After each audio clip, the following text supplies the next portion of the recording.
Hola, bienvenidos a todos. El día de hoy vamos a hablar un poco sobre los exámenes que tenés que hacer para poder obtener una licencia con el GMC en Reino Unido y de esta manera poder aplicar a trabajos y luego a un posgrado. También vamos a ver cómo son los procesos migratorios y qué tipo de visas tienes que aplicar o si tienes que aplicar dependiendo de tu país.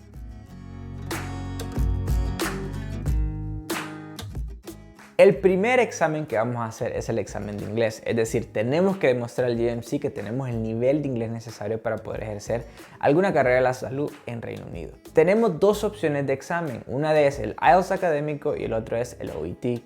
El IELTS académico lo pueden hacer en varias partes del mundo, especialmente en Latinoamérica, y consta de 4 elementos que van a ser evaluados. Uno de ellos es el speaking, donde vas a tener una tipo de entrevista y vas a hablar de ciertos tópicos generales.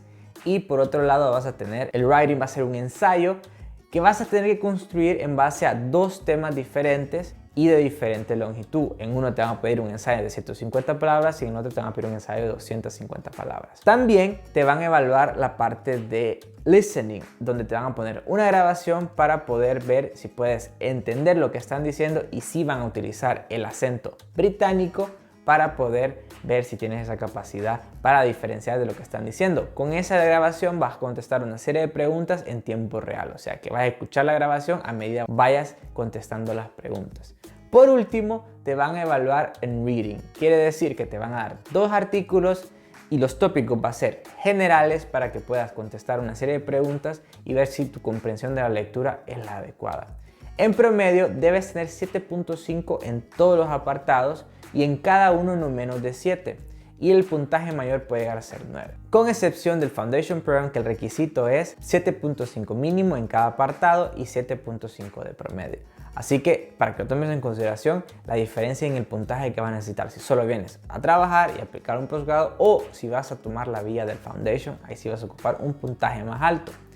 Por otro lado tenemos el OET. El OET es un examen que, a diferencia del IELTS académico, está más orientado al área de salud, es decir, te van a poner casos del área de la salud. Si vas a hacer un examen porque vas a trabajar de médico, te van a poner casos orientados a medicina. Y por esa parte se convierte en un examen más fácil comparado al IELTS académico. El IELTS académico te habla de temas randoms, temas generales, mientras que el OET es bien orientado a tu área de trabajo. Igual vas a tener que hacer los 4 apartados y el GMC te pide un resultado de B en promedio y B mínimo en cada uno de los apartados evaluados. El OET tiene una ventaja importante. Actualmente te están dando la opción de poderlo hacer en línea en tu casa, lo cual definitivamente te va a disminuir los costos para poder hacer los exámenes. Ahora, la gran pregunta del mío es ¿cómo me preparo para este examen? Generalmente cuando hablamos de un examen de inglés creemos que el examen está evaluando si sabemos hablar inglés o no. Pero en realidad la preparación para estos dos exámenes tiene que ir más orientada a saber contestar el examen más que todo. Porque muchas personas que saben inglés y que utilizan inglés a diario hacen el examen y no lo logran pasar por lo mismo porque no se prepararon para el examen. Entonces es importante que puedan buscar recursos para prepararse de la mejor manera y tener feedback de tutores para poder, especialmente en apartados como el speaking y el writing, tener bastante retroalimentación para poder ir mejorando su abordaje. Así que recuerden, es muy importante practicar para estos exámenes. Una de las maneras que yo recomiendo que utilicen es usar recursos gratuitos para poder practicar la parte de listening y la parte de reading. Lo que estás en sí practicando es tu habilidad para manejar tu tiempo adecuadamente y cómo vas a abordar esas dos partes del examen. Por otro lado, para prepararte para la parte de speaking y la de writing vas a necesitar por lo menos invertir un poco más y pagar cursos o ya sea tutores. Generalmente se recomienda, dependiendo de tu nivel de inglés, de 4 a 10 ensayos que te puedan revisar y te puedan dar feedback para la parte de writing y por lo menos unas 2 sesiones de speaking para tener una mejor idea. Hay videos en YouTube que vas a poder ver sobre cómo es un examen de speaking y eso te puede dar una muy buena idea de cómo prepararte. Para el OET también existen recursos de este mismo tipo y de igual manera vas a hacer el mismo abordaje de una preparación dirigida al examen. Recuerda, no es suficiente solo saber inglés. El próximo examen, una vez que ya has pasado tu IELTS o tu OET, ya tienes tu cuenta en el GMC, recuerda que la cuenta del GMC solo es como abrir una cuenta en Facebook. Una vez que ya la tengas, vas a introducir tus resultados del IELTS académico o del OET y recuerda que al inscribirte a estos dos exámenes siempre pon el GMC como la institución que va a revisar esos resultados una vez que ya los tengas. Al introducirlos, el GMC va a verificar esos resultados y eso te va a habilitar el PLAB 1.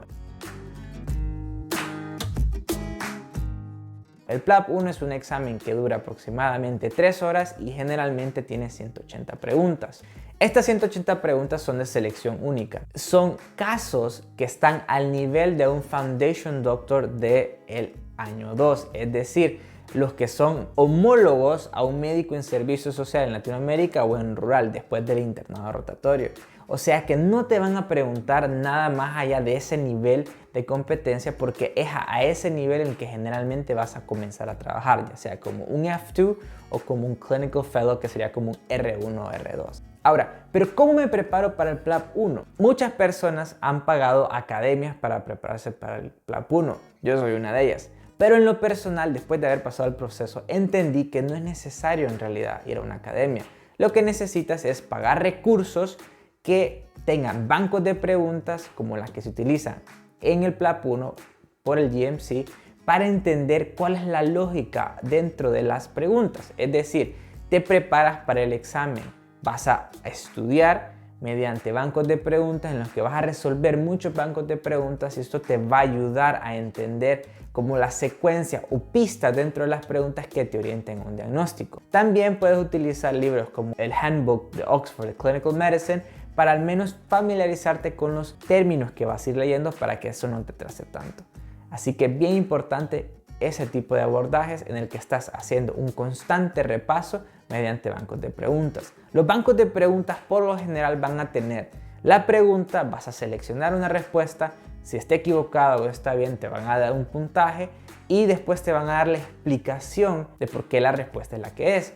Y de esta manera vas a poder ir repasando cada uno de los temas para poder prepararte de la mejor manera. De esta manera, si durante el examen la pregunta que te sale no es exactamente igual a la del recurso del banco de preguntas que utilizaste, pero está evaluando la misma competencia clínica, vas a tener la oportunidad de contestar de manera positiva y sacar un buen puntaje porque vas a haber entendido mediante tu repaso y leyendo esas pequeñas como cápsulas informativas la información detrás de la pregunta y por qué esa competencia es importante.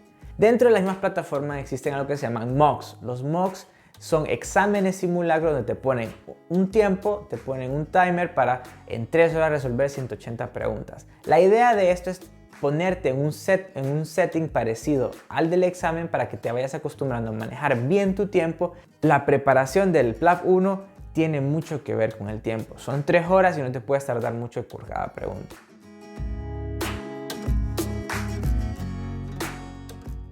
Una vez que ya pasaste el PLAB 1, sigue el PLAB 2. El PLAB 2 probablemente va a ser poco familiar para la mayoría de médicos que vienen de Latinoamérica porque no es una práctica muy conocida en nuestra región. Los OSCEs que se utilizan durante el PLAB 2 son simulaciones, es decir, te van a poner en un ambiente recreado de una situación del día a día de un médico. Los casos que vas a ver van a ser casos que en teoría verías si fueras un FY2 en un hospital o en un GP Practice, que GP quiere decir General Practice o Family Medicine.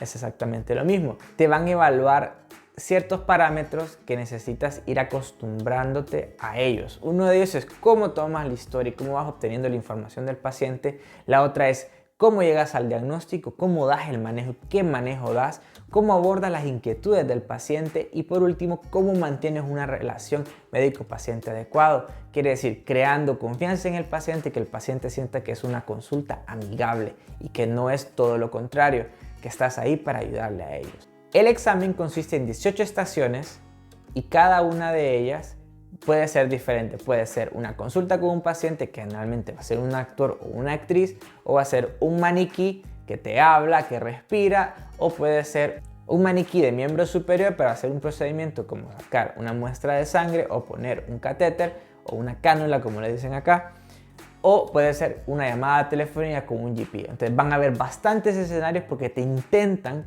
evaluar las cosas que en teoría vas a vivir una vez que ya estés laborando. Y les puedo asegurar que les va a sorprender cuando empiecen a trabajar que muchas de las cosas que vi en el PLAB 2 las vivo día a día. Exactamente así como están los escenarios, he vivido en carne propia esos escenarios y la verdad cuando me pasa solo me acuerdo del PLAB 2. Lo vas a probar si pasas 11 de las 18 estaciones y si el puntaje, al sumar todas las estaciones, el puntaje está por encima de el pass score que está establecido para ese examen en particular. Una de las cosas que el GMC tiene es que para el PLAB 1 y el PLAB 2 no hay un pass-fail score como en la mayoría de países, sino que depende del rendimiento de todos los estudiantes que están aplicando y de la dificultad del examen. En base a eso, el pass-fail score puede aumentar o puede disminuir.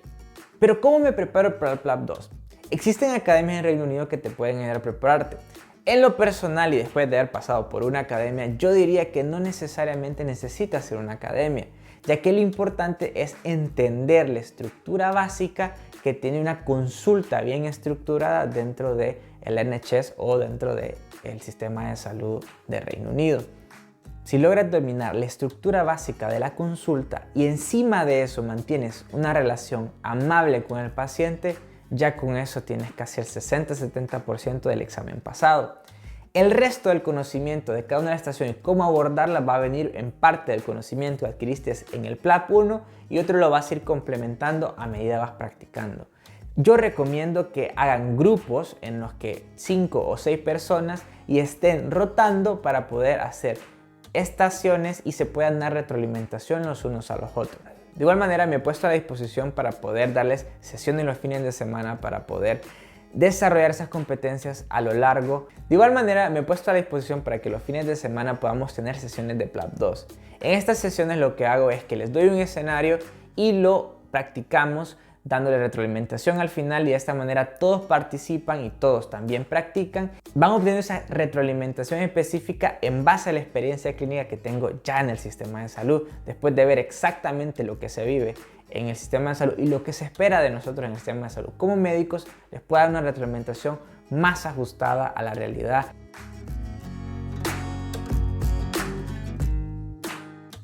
Y por último vamos a hablar de las visas. Una pregunta que nos hacemos todos, ¿cómo va a estar el trámite migratorio? Dependiendo de tu país te van a decir si necesitas visa o no, especialmente para la etapa a la que vengas. Generalmente algunos países, por ejemplo Honduras, que yo soy hondureño en mi caso, no necesité visa ni para el examen de inglés ni para los exámenes del PLAB, pero se ocupa visa cuando tienes que venir a trabajar.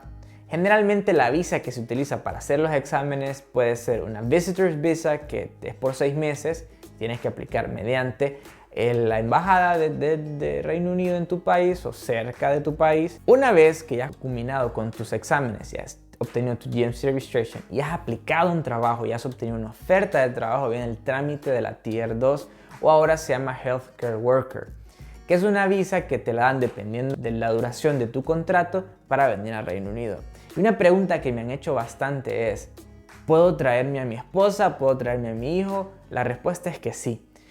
Una vez que aplicas a la visa de trabajo, esta visa se extiende a tu familia y ellos obtienen una visa exactamente igual que la tuya, Dependent Visa. La Dependent Visa, la única diferencia es que tu visa no tiene un límite de horas de trabajo, mientras que la visa, por ejemplo, de tu esposa probablemente pueda tener un límite de horas a la semana para trabajar. Similar a la Tier 4, que es una visa de estudiante que solo te permite trabajar 20 horas durante la semana. Pero esto quiere decir que tu pareja va a poder venir a trabajar sin ningún problema y la otra ventaja es que la educación para los niños es gratuita hasta el colegio. La universidad lastimosamente sí es privada, pero existen ayudas del gobierno para que los estudiantes puedan adquirir préstamos que luego pagan al final de su carrera una vez que empiezan a tener un ingreso establecido que les permita vivir y también pagar el préstamo. O sea que hay muchas ventajas, por esa parte no te preocupes. Espero les haya servido este video. No olviden suscribirse al canal, darle compartir, darle like para que vayamos creciendo y si tienen más preguntas sobre el proceso no olviden dejarlo en los comentarios que intentaré hacer videos más adelante sobre ellas. Y saludos a toda Latinoamérica, que yo sé que mucha gente me ha escrito de diferentes partes de Sudamérica y Centroamérica. Y la verdad espero que los videos les sirvan y que el contenido que estoy creando les ayude a orientarse de cómo poder aplicar a Reino Unido. Y no solo eso, tomar una decisión tan importante como migrar, que a veces es bien difícil porque hay poca información afuera y a veces no sabemos cómo comparar un país con otro y tomar una decisión acertada. Independientemente de cuál decisión tomes, va a ser la mejor porque es la decisión que quieres. Así que nos vemos en otro video con más.